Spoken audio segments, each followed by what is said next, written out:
Good morning, it's gas fill-up day, and I'll show you, if you don't know, how to reset some of the gauges on your Cadillac XT5.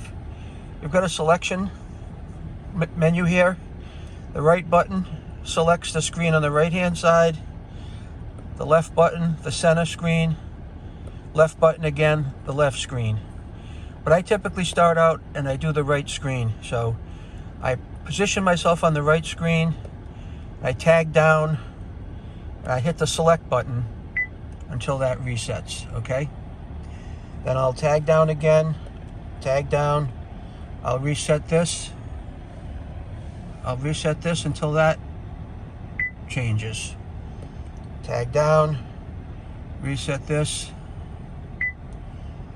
tag down, down, down, down, down, down, down.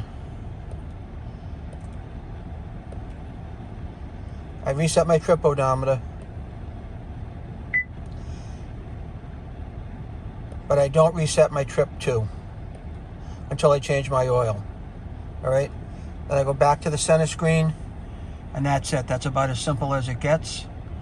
And I usually leave the right-hand side, I usually leave destination till empty. My left-hand side, I usually leave at miles an hour. Thanks, and have a great day.